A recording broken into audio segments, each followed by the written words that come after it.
예수님은 본문에서 제자들이 앞으로 만나게 될 여러 가지 어려움에 대하여 미리 말씀하심으로써 제자들이 마음으로 준비하게 하셨습니다. 물론 제자들이 지금 당장은 주님의 말씀을 이해를 다 못했지만 나중에 주님이 세상을 떠나 하늘로 올라가신 이후에 순간순간마다 주님께서 주신 말씀을 그들은 기억하고 깨닫게 됩니다. 예수님은 제자들을 떠난 이후에 제자들이 앞으로 만날 어려움에 대하여 오늘 본문에 보시면은 너희가 미움을 받을 것이다 그랬어요. 오늘 본문에 미움이란 단어가 7번 나오고 있습니다. 또 이 미움을 좀 더 구체적으로 표현한 말씀이 박해입니다. 20절에 보면 박해란 말씀이 2번 나오고 있습니다. 이렇게 미움을 당하고 박해를 받으리라. 예수님이 하늘로 올라가신 이후에 사도들과 예수님을 믿는 그리스도인들이 당할 그런 장래의 일을 예수님께서 예고하십니다. 어떻게 보면 예수님은 이제 제자들에게 마지막 세상에서 계시면서 남기실 말씀을 계속하여 지금 하고 계십니다. 부모님들이 세상을 떠날 때에 자녀들에게 무슨 말씀을 남길 수 있을까요? 예수님을 구주로 믿고 세상을 떠나시는 부모님은 아마 대부분 자녀들에게 예수님 잘 믿어라 그런 유언을 하실 것 같습니다. 왜 그럴까요? 일평생 살아보니 그것이 내 인생의 가장 중요한 일이었다. 또 어떤 분들은 아마도 후회와 아쉬움도 있을 거예요. 내가 이렇게 마지막이 올 것을 미리 좀 준비하고 더 잘 믿고 더 잘 준비했으면 좋았을 텐데 아쉬움과 후회도 있으실 것입니다. 또 그분들이 아마도 이제 죽음의 순간이 임박해 오는 것을 알고 천국을 바라보시면서 그래 내가 평생 예수를 믿어왔는데 이제 이 시간에 와서 보니 천국은 분명히 있다. 그런 확신을 가지시기 때문에 그런 말씀을 남길 수도 있습니다. 저희 아버님은 제가 수년 전에 보여드렸지만 마지막에 이런 말씀을 남기셨습니다. 우리 한번 화면에 준비가 됐나요? 예. 오늘 여기 오신 여러분 감사합니다. 저는 하나님의 부르심을 받고 먼저 갑니다. 그 다음에 뭐죠? 예, 여러분 예수 믿고 천국에 오세요. 예수 안 믿으면 지옥에 갑니다. 꼭 예수 믿고 천국에서 만납시다. 2001년 10월 14일 먼저 떠난 아버님 성함이 있습니다. 저희 아버님은 일주일 전에 세상을 떠나기 일주일 전에 저희 형님을 불러서 내가 죽으면 이렇게 해라. 그렇게 말씀을 하셨어요. 그 중에 하나가 이 내용입니다.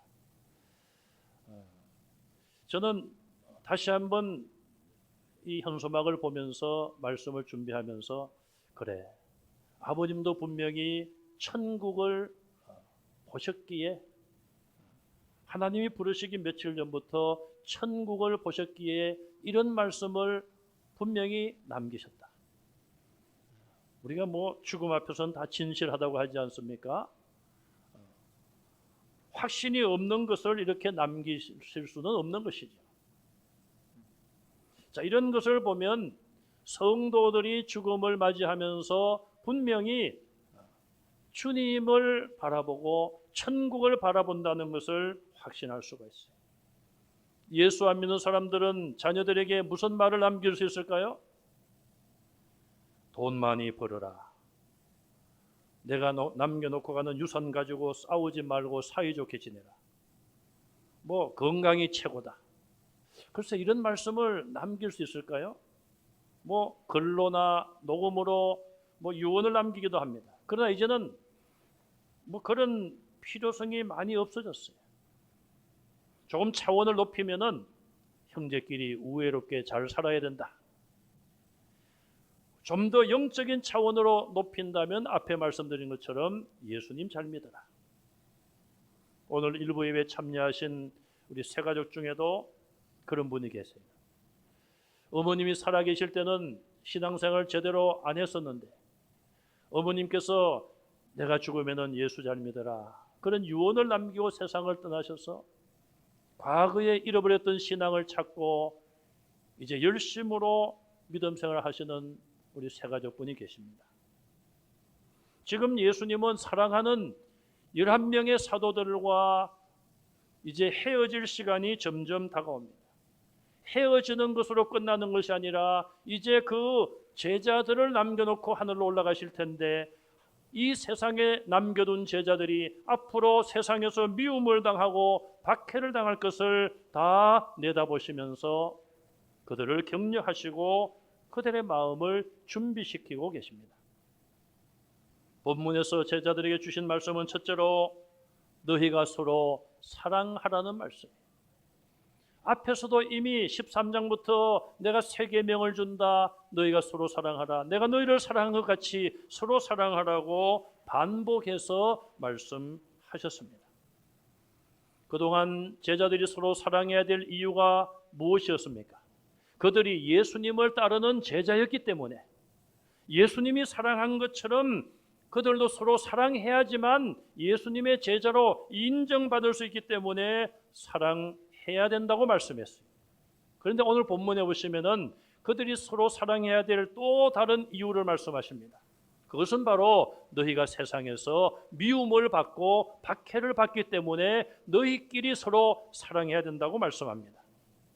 이 말은 세상으로부터 많은 박해를 받을 때에 교회 안의 성도들이 서로 사랑하고 마음이 하나가 되어 그 모든 미움과 박해를 한 마음으로 격려하며 위로하며 이겨내야 된다는 말씀이에요.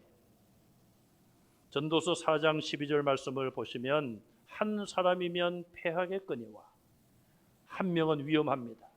두 사람이면 맞설 수 있나니 어두운 밤길을 가더라도 혼자 가는 것보다 두 사람이 가면은 굉장히 든든하죠. 자, 그 다음에 보시면 세 겹줄은 쉽게 끊어지지 아니하느니라. 세 겹줄, 삼겹줄. 요즘 삼겹살이 금겹살이라고 비싸다고 하죠. 운동회를 할 때에 천군 백군이 갈라져서 맨 마지막에 줄다리기로 판결을 합니다. 누가 이기느냐. 여러분, 그 줄이 몇 가닥으로 꼬아진 줄일까요? 저도 세려보진 않았습니다만은 아마 수십 가닥으로 그렇게 꼬아서 그런 굵은 줄을 만듭니다. 뭐 그런 줄뿐 아니라 큰 무거운 그런 것들을 들어올리는 그런 줄 같은 여러 가닥일수록 힘이 강할 수밖에 없는 것이죠. 초대교회 성도들이 교회 외부로부터 많은 핍박이 오고 박해가 올 때에 성도가 100명이면 100명, 500명이면 500명, 예루살렘 교회는 수천 명이었습니다. 그들이 한 마음 한뜻 되어 그 모든 역경을 이겨낼 수가 있었던 것이죠. 한 사람보다는 두 사람이 나오며 두 사람보다는 세 사람이 더 힘이 있는 것이죠. 성경 곳곳에 보면은 그래서 서로 이렇게 하라, 서로 이렇게 하지 말라, 그런 말씀들이 있어요. 먼저 서로 이렇게 하라는 말씀을 보겠습니다. 제가 어제 이 말씀을 찾느라고 한 2시간 제가 찾았는데요. 우리 한번 읽어보겠습니다. 앞에 숫자는 빼고 시작. 서로 사랑하라, 서로 짐을 지라, 서로 용납하라, 서로 지체가 되라, 서로 친절하게 하라, 서로 용서하라, 서로 화답하라, 서로 선을 따르라, 서로 죄를 고백하라, 서로 기도하라, 서로 대접하라, 서로 봉사하라. 자, 12가지 정도를 여기서 제가 소개를 해드렸어요. 자, 이 외에도 서로 덕을 세우라, 서로 받으라, 서로 종노릇하라, 서로 짐을 지라, 서로 인자하게 하라, 서로 돌아보라, 서로 겸손하라. 약 19가지 정도가 나와요. 예수님께서도 서로 사랑하라고 말씀을 하셨지만 그 외의 말씀들은 대부분 사도 바울과 사도 베드로, 사도 요한이 성경에 기록한 말씀. 서로 이렇게 하라. 혼자 하는 것이 아니라 서로 하라는 거예요. 서로 사랑하라고 그랬죠. 서로 친절하게 하라. 한쪽에서만 친절하게 하려고 하지 말고 서로가 친절하게 해라. 서로 노엽게 하지 말라. 이거는 다음에 나옵니다. 서로 하지 말라는. 서로 용서하라. 나는 용서했어. 내가 용서를 받았어. 그럼 나도 용서해야죠. 신앙생활은 혼자 하는 것이 아니에요. 서로 연관이 있어요. 우리 교회를 몸에 비유하지 않습니까? 우리가 몸에 다 지체들이 다 연결되어 있습니다. 여러분 손가락, 새끼손가락이나 새끼발가락 보잘것없는 것 같죠? 그런데 손톱이라도 하나 빠져보세요. 얼마나 불편한지 몰라요. 그래서 우리 몸의 지체 가운데 무시당해도 될 만한 지체는 하나도 없습니다. 다 소중한 거예요. 소중한 것을 우리가 모를 뿐이에요. 우리 모든 성도들은 다 서로가 소중하기 때문에 서로가 서로를 아끼고 사랑하시기를 바랍니다. 그 다음에 서로 뭐뭐 하지 말라는 말씀이 있어요. 같이 읽겠습니다. 시작. 서로 노엽게 하지 말라. 서로 투기하지 말라. 서로 거짓말하지 말라. 서로 비방하지 말라. 서로 원망하지 말라. 5개를 소개를 해드립니다. 이거 외에도 서로 속이지 말라. 서로 판단하지 말라. 그런 말씀도 있어요. 자, 여기 서로 노엽게 하지 말라. 이 사람들 사이에 화가 나고 분노가 일어나는 것은 서로에게 책임이 있는 거예요. 자, 상대방이 내게 화를 일으키는 그런 언행을 했습니다. 그럼 나도 해야지. 그러다 보면 싸움이 되는 거예요. 서로 노엽게 하지 말아야 돼요. 또 서로 거짓말하지 말아야 됩니다. 당신이 내게 거짓말했어? 나도 언젠가는 거짓말로 갚을 거야. 그런 건 안 갚아도 되는 거예요. 왜 성경은 이렇게 서로 이렇게 하라, 이렇게 하지 말라, 왜 그런 말씀을 많이 우리에게 권면할까요? 앞서 말씀드린 것처럼 신앙생활은 혼자 하는 것이 아닙니다. 우리가 함께 천국을 향하여 가는 것이고 천국에서도 영원히 함께 사는 것임을 기억해야 돼요. 예수님은 사도들이 앞으로 교회를 세우고 전도해 나갈 때에 외부로부터 많은 핍박과 박해가 있는 것을 아시고 그들이 서로 사랑함으로써 모든 것을 이겨나가기를 원하셨습니다. 요즘 우리나라뿐 아니라 전 세계가 얼마나 어려움을 겪고 있습니까? 정치적으로 불안합니다. 전쟁이 있습니다.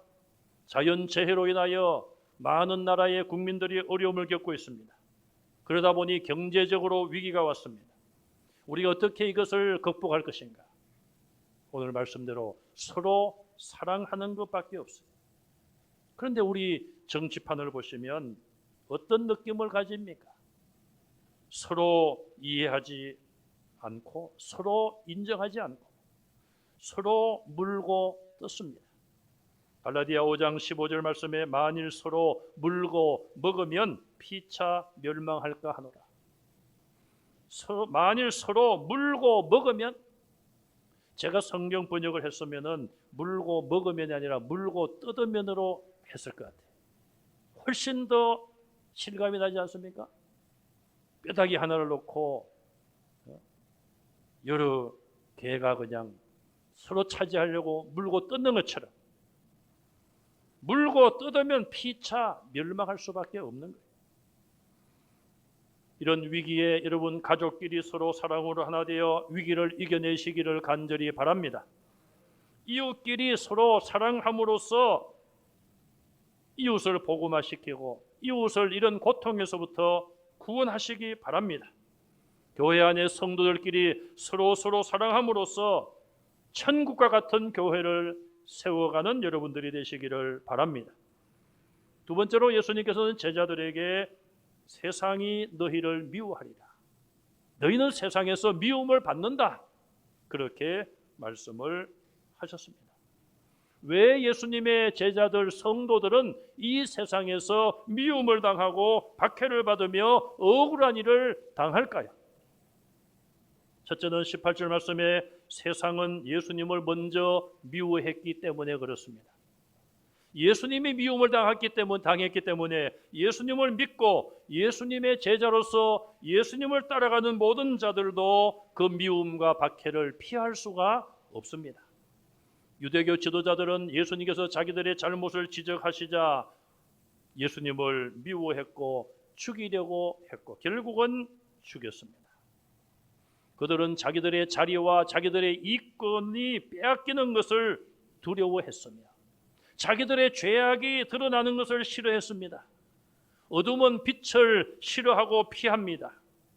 어두운 죄악 속에 빠져있던 대부분의 유대교 지도자들과 유대인들은 참 빛으로 오신 예수님을 싫어했습니다.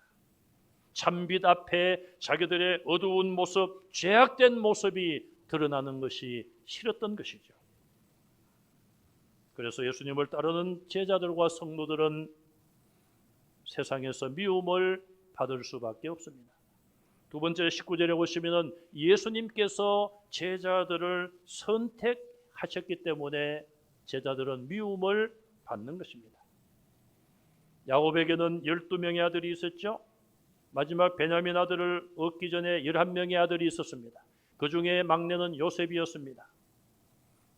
아버지가 야곱이 특별히 요셉을 사랑하여 채색 옷을 지어 입히고 편애를 했어요. 11명 중에 선택적으로 막내 아들을 사랑한 것입니다. 형들이 시기하고 질투하고 그런 동생 요셉을 미워했습니다. 요셉은 꿈을 꾸고 나서 부모와 형들에게 아버지, 어머니, 형님들, 아버지, 어머니와 형님들이 저에게 절을 했습니다. 그런 말을 안 해도 미워 죽겠는데 또 어린 요셉이 꿈을 꾸고 그렇게 입을 놀려 말을 하니 얼마나 믿겠습니까, 여러분? 여러분 형제들 많은 가운데 성장하신 분들은 그러나마 아픈 추억이라고 할까요? 이제는 뭐 옛날 일이니까 그런 추억이 있으실 거예요. 왜 우리 부모님은 저 막내만 저렇게 챙기실까? 제가 어머님을 모시고 살았는데 어머님이 그래요. 장남 걱정을 하십니다. 어떻게 먹을 것은 있을까? 또 그러시다가 또 막내 아들 걱정을 해요. 호주에서 그렇게 잘 살고 있을까? 걱정을 또 해요. 제가 듣다가 한 말씀 드렸어요. 엄마, 좀 눈치 좀 있으세요. 지금 둘째 아들하고 사는데 왜 밤낮 장남 막내 걱정만 해요? 내가 모시고 사는데 내 걱정 그렇게 안 해요? 넌 잘 먹잖아. 여러분, 그게 부모님의 마음인 것 같아요. 요셉에게 무슨 죄가 있습니까? 요셉이 뭐 잘못했어요? 그런 꿈을 꾸더라도 좀 입 다물고 좀 가만히 있지. 그런데 우리가 성경을 보면은 그게 하나님이 주신 꿈이고 이루어졌잖아요. 그렇게. 요셉은 죄가 없어요, 사실은. 요셉이 선택적인 사랑을 받았다고 무슨 죄가 있습니까? 우리 성경을 한번 보겠습니다. 누가복음 4장 26절 이하의 말씀을 보시면, 자, 거기 26절에 엘리야가, 예수님이 지금 구약 시대 때 있었던 말씀을 하시는 거예요. 엘리야 선지자가 그중 한 사람에게도 보내심을 받지 않고 이스라엘의 많은 가뭄 때에 많은 과부들이 경제적으로 고통을 겪고 어려움 속에 있었는데 오직 시돈 땅에 있는 사렙다의 한 과부에게 뿐이었으며, 이방 땅 시돈 땅의 한 과부에게 하나님께서 엘리야를 보냈습니다.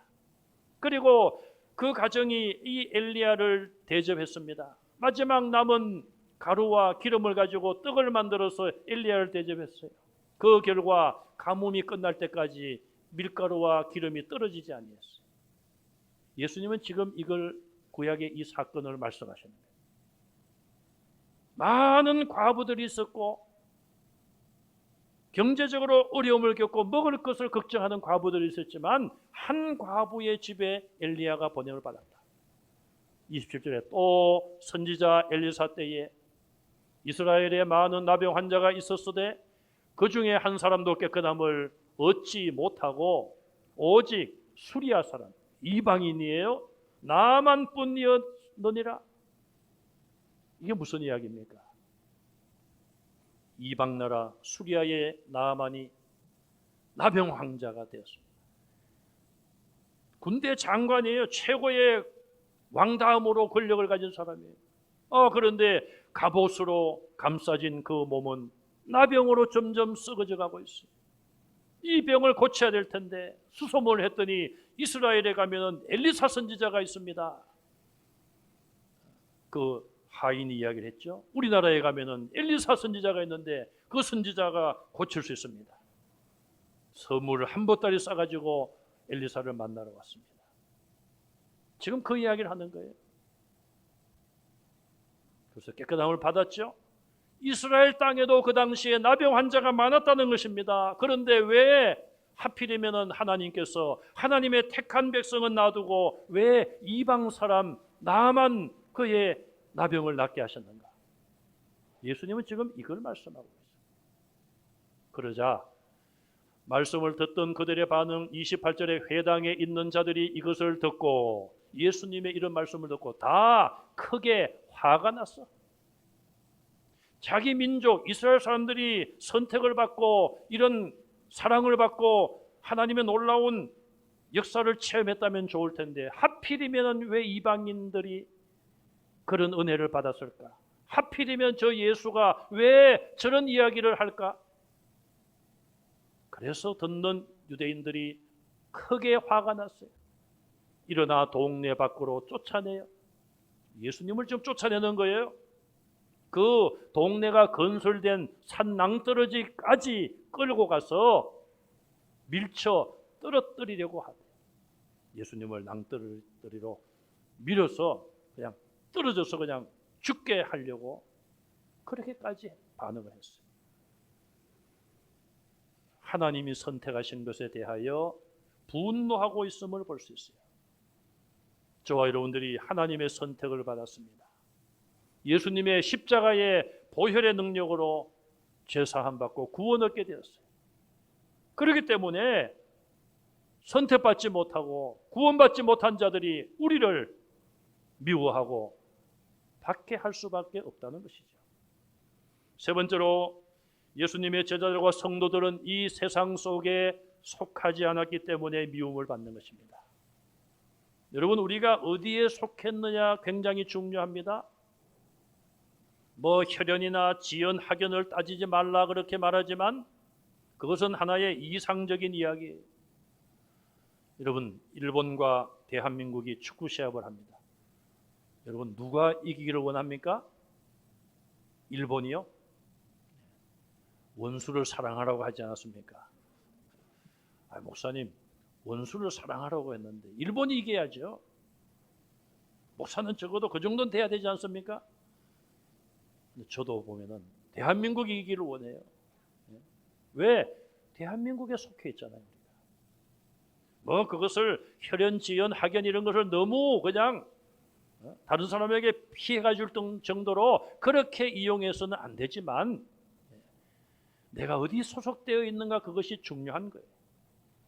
우리가 세상에 소속되어 있다면 세상 가치관을 가지고 그렇게 살아가면은 미움을 받고 박해를 받을 이유가 없는 것입니다. 그런데 우리는 세상에 속한 것이 아니라 하나님 나라 천국에 속해 있고 예수님에게 속해 있는 것을 믿으시기 바랍니다. 그렇기 때문에 하늘나라 시민답게 천국 백성답게 살아가야 되는 것이고 우리의 가치관과 삶의 모든 방식이 이 세상에 속한 자들과는 다른 거예요. 우리가 가는 길은 다른 길이기 때문에 미움과 박해를 피할 수가 없어요. 디모데후서 3장 12절 말씀을 보시면 사도 바울은 이렇게 말합니다. 무릇 그리스도 예수 안에서 경건하게 살고자 하는 자는 뭘 받아요? 박해를 받으리라. 복을 받으리라가 아니라 이 세상에서는 박해를 받는다고 말씀했어요. 그러나 그 박해와 그런 미움이 그것으로 끝날까요? 마태복음 5장 10절 이하에 예수님께서 말씀하십니다. 의를 위하여 박해를 받는 자는 뭐가 있다고요? 복이 있나니. 복이 있나니. 앞에 박해를 받으리라 말씀했어요. 그런데 그 박해를 받는 자는 복이 있나니 천국이 그들의 것임이라. 나로 말미암아 너희를 욕하고 박해하고 거짓으로 너희를 거스러 모든 악한 말을 할 때에는 너희에게 복이 있나니. 여기도 복이 있다고 했어요. 기뻐하고 즐거워하라. 하늘에서 너희의 상이 큼이라. 땅에서는 상이 아니라 고난이고 고통이고 눈물이고 슬픔이지만 기뻐하고 즐거워하라. 하늘에서 너희의 상이 큼이라. 너희 전에 있던 선지자들도 이같이 박해하였느니라. 우리 앞에 살아갔던 수많은 선지자들이 그런 박해를 받고 심지어 순교의 제물이 되기도 했습니다. 우리가 이 세상에 살면서 미움을 받고 박해를 받을 것을 예수님께서 사도들과 또 우리들에게 예고하셨어요. 세 번째로 불신자들과 성도들을 박해하는 자들은 심판을 피할 수 없다고 경고하십니다. 22절에 보시면은 예수님이 땅에 오셔서 말씀을 하셨다고 했어요. 내가 한 말을 너희가 들었노라. 그러므로 자기들의 죄에 대하여 핑계할 수 없다고 그랬어요. 24절에 보시면은 예수님이 땅에 오셔서 아무도 할 수 없는 일들을 행함으로 보여주셨습니다. 많은 이적과 기적이 예수님을 통해서 나타났으며 심지어 죽은 자들이 살아났습니다. 예수님이 하신 모든 말씀을 듣고 행하신 이런 이적을 눈으로 보고도 너희가 나중에 가서 변명을 할 수 있겠느냐? 핑계댈 수 있겠느냐? 그렇게 하지 못한다고 말씀하고 있어요. 이 말씀을 붙잡고 오늘도 아직도 전 세계의 사람들 가운데 자기들이 사용하는 언어로 성경이 번역되지 않은 그런 나라 민족들을 위하여 성경 번역에 몰두하는 분들이 있습니다. 왜? 예수님 오시기 전에 빨리 그들에게 성경을 보급하여 저들이 하나님의 말씀을 읽고 듣고 배우고 믿고 구원받게 하려고 성경 번역에 힘쓰는 분들이 있어요. 또 어떤 분들은 이 말씀을 붙잡고 아직도 예수라는 이름을 듣지 못한 그런 나라에 복음을 전하기 위하여 땅끝을 향하여 가고 있습니다. 중고등부 수련회 때에 외부 강사가 오셔서 강의를 하셨는데 제가 들어보니까 비행기를 타고 열 몇 시간을 갑니다. 어느 섬으로 어느 나라로 갑니다. 그럼 거기서 내려서 배를 타고 또 열 몇 시간을 어느 섬으로 간다는 거예요. 섬에서 내려서 차를 타고 또 몇 시간을 가요. 이제는 차도 가지 못하는 길이니까 내려서 자전거를 타고 또 몇 시간을 가고 또 내려서 험한 정글 같은 곳을 걸어서 몇 시간을 가서 거기에 살고 있는 분들에게 예수님 이름을 전한다는 거예요. 그런 지역을 제외하고는 그 누구도 심판날 나 예수님 믿으면 구원받는 줄 몰랐습니다. 그렇게 핑계를 대고 변명할 자들이 없다는 것이고 땅 끝까지 주의 복음이 전파되면 예수님의 이름을 이 땅에 사는 모든 민족과 종족들이 듣게 되면 예수님은 이 땅에 분명히 다시 오실 줄로 믿습니다. 히브리서 9장 27절 말씀을 보시면은 한 번 죽는 것은 사람에게 정해진 것이요 그 후에는 심판이 있으리라 그랬어요. 죽는 것으로 끝나는 것이 아니라 그 후에는 심판이 기다리고 있습니다. 우리는 이 심판이 있다는 것을 기억하고 심판이 오기 전에 한 생명이 끝나기 전에 이 사실을 증거해야 되는 것입니다. 사랑하는 여러분, 가족들, 이웃들, 친구들, 주님 오실 그날의 심판대에 서서 멸망의 길로 가는 것이 아니라 여러분들이 복음을 전함으로 그들이 예수님 믿고 구원의 길로 갈 수 있기를 간절히 바랍니다. 그래서 우리는 보혜사 성령께서 오셔서 예수 이름을 정극케 하시고, 오늘 본문의 사도들도 예수님을 눈으로 보았고 행하는 모든 일들을 보았기에 사도들이 예수 이름을 증거할 것이라고 말씀을 하고 있습니다. 내 힘이 아니라 성령 하나님께서 우리를 도와주심으로 입을 열어 담대하게 예수 그리스도의 이름을 증거하는 여러분들이 되시기를 간절히 바랍니다. 요한계시록 6장 10절 이하에 보시면 큰 소리로 불러 이르되 거룩하고 참되신 대주제여, 땅에 거하는 자들을 심판하여 우리 피를 갚아주지 아니하시기를 어느 때까지 하시려 하나이까? 이 말은 왜 빨리 우리 피 흘림의 이 억울함을 왜 풀어주지 않습니까? 이 억울함을 좀 빨리 좀 해결해 주십시오. 피 흘린 순교자들이 부르짖고 있는 말씀이에요. 11절 말씀에 각각 그들에게 흰 두루마기를 주시며 이르시되 아직 잠시 동안 쉬되, 그 순교자들의 우리의 억울함을 좀 빨리 좀 풀어주십시오. 그래, 잠시만 더 쉬어라. 잠시만 더 쉬어라. 그들의 동무들과 그들의 종들과 형제들도 자기처럼 죽임을 당하여 순교자들처럼 순교를 당하여 그 수가 차기까지 쉬고 있어라. 조금만 더 기다려라 이 말이에요. 하나님이 정해놓으신 순교자의 숫자가 있으실 것입니다. 성경은 우리에게 예수님의 재림에 대하여 여러 가지 징조를 말씀했어요. 예수님이 직접 말씀하신 것처럼 전쟁의 소문이 요란하고 사랑이 식어가고 불법이 성할 것이다. 또 적그리스도가 나타나여 내가 그리스도라고 말하는 자들이 있을 것이다. 많은 이단들이 나타날 것을 예고했습니다. 그 중에 마지막 주님 오실 날 예고하신 말씀이 땅 끝까지 복음이 전파되면 예수님 오신다고 그랬어요. 오늘 이 조금 전에 본 말씀을 보면 순교자의 숫자가 채워지면 예수님이 오셔서 심판하신다고 말씀했습니다. 억울해도 조금만 더 기다리라. 때가 온다는 말씀입니다. 성도들과 교회를 향하여 박해가 심해지고 세상이 우리를 미워하겠지만 교회는 주님 오실 때까지 영원한 것을 믿으시고, 땅에서는 전투적인 교회라고 했습니다. 땅 위의 교회는 영적인 싸움입니다. 땅 위의 교회는 절대적으로 패배하지 않습니다.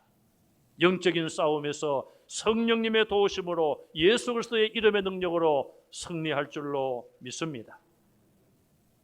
전투적인 교회가 끝나면 우리는 하나님 나라에서 이제 승리한 성도들이, 승리한 교회들이 모여서 영원히 승리를 노래하게 될 것을 말씀하고 있습니다. 그러므로 예수님 오실 때까지 조금 더 참고 믿음 지키는 성도들이 되시기를 바랍니다. 아합 왕 때에 이세벨 왕후와 함께 아합 왕이 수많은 선지자들을 죽였습니다. 지금도 지구촌 곳곳에서 예수 믿는다는 이유 때문에, 예수 이름을 증거한다는, 전도한다는 이유 때문에 잡히게 되고 감옥에 가고 목배임을 당하고 고문을 당하고 여러 가지 모양으로 순교의 제물이 되는 성도들이 있습니다. 요한계시록 마지막 부분 22장 11절과 12절에 불의를 행하는 자들은 그대로 불의를 행하고 지금도 여전히 불의를 행하고 있습니다. 주님 오실 때까지 불의를 행하는 자들이 있습니다.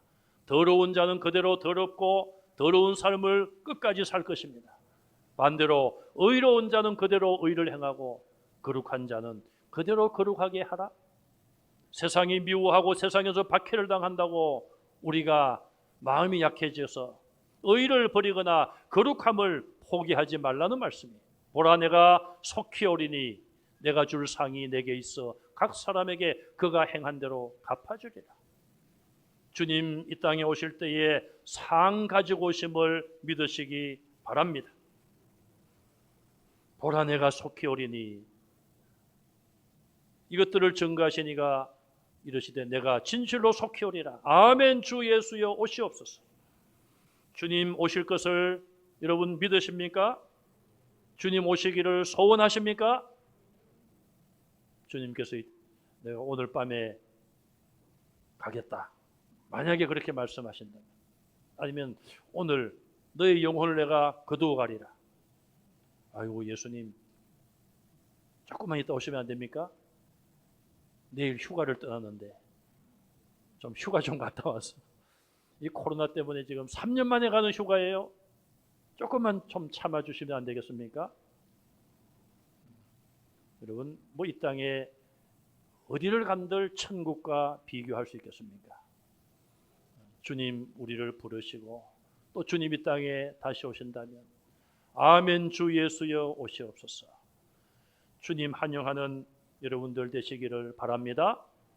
그때까지 어떤 환난과 핍박이 있어도 여러분들의 신앙 지키고 순교자의 본을 따라, 순교자의 신앙 따라 끝까지 승리하시기를 주님의 이름으로 축원합니다.